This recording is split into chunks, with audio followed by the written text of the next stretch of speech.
Selamat pagi anak-anak kelas 4B. Hari ini hari Jumat, tanggal 30 Oktober. Kita akan kembali belajar tematik. Seperti yang sudah Ibu beritahu kemarin di buku tugas, hari ini kita akan mempelajari pembelajaran 5 sampai 6 di subtema kedua. Nah, anak-anak, sebelumnya Ibu ingin bertanya kepada kalian.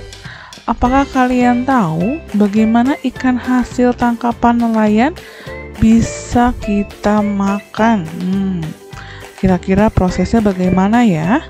Dari nelayan bisa langsung ada di meja makan kita setiap hari misalnya ya. Nah, kita akan mempelajari bagaimana proses ikan hasil tangkapan nelayan bisa sampai di rumah atau bisa ada di meja makan kita. Nah, anak-anak, ini adalah proses bagaimana ikan bisa ada di rumah kita, di meja makan kita, atau bisa kita konsumsi ya. Yang pertama ini adalah nelayan ya.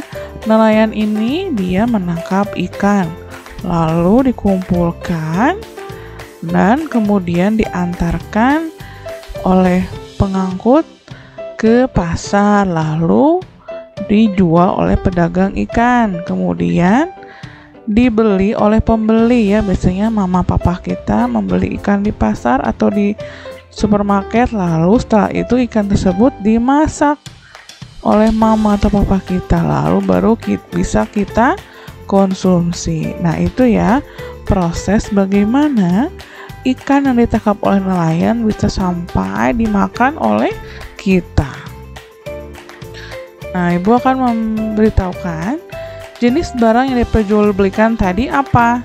Yaitu barang yang diperjualbelikan tadi adalah ikan ya. Nah, sekarang jenis pekerjaan yang ada dalam proses ikan tadi ya. Yang pertama ada pekerjaan sebagai nelayan ya. Lalu ada pekerjaan lagi sebagai supir.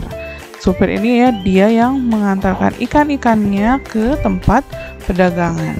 Lalu ada pedagang atau penjual ikan ya.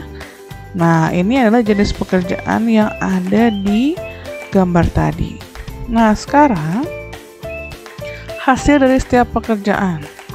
Seperti kita tahu ya, nelayan menghasilkan ikan atau hewan laut lainnya. Lalu supir mengantarkan ikan agar sampai ke penjual ikan atau pasar. Lalu penjual ikan menjual ikannya agar sampai ke kita atau ke konsumen. Nah, tadi Ibu sudah memberitahukan jenis-jenis pekerjaan ya dan hasil dari pekerjaan. Nah, sekarang Ibu mau menjelaskan mengapa kita harus bekerja ya? Karena kita harus bekerja untuk bisa mencari pendapatan, lalu bisa mencari pengalaman bekerja, dan yang ketiga untuk memenuhi kebutuhan sehari-hari untuk kita bisa makan, minum, dan lain-lain. Nah, selanjutnya Ibu akan membahas tentang jenis kegiatan ekonomi.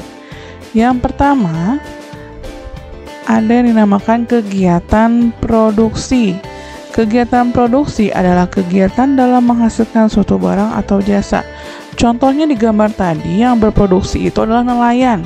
Nelayannya menghasilkan ikan, ini disebut kegiatan produksi.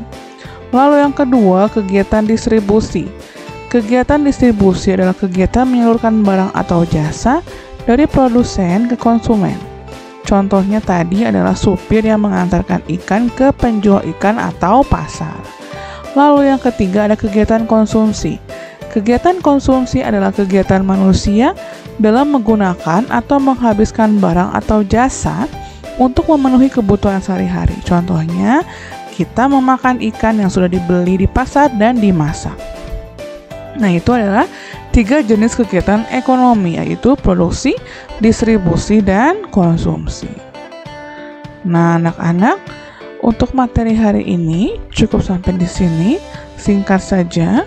Selanjutnya, Ibu akan sudah memberikan rangkuman materi subtema kedua. Silahkan kalian print, boleh dicicil, disalin jika tidak mempunyai printer ya. Dan untuk hari ini, setelah ini kita akan memulai tes matematika kita sesuai jadwal yang sudah Ibu buatkan ya. Tesnya adalah tentang keliling dan luas bangun datar ya. Terima kasih anak-anak, semangat selalu.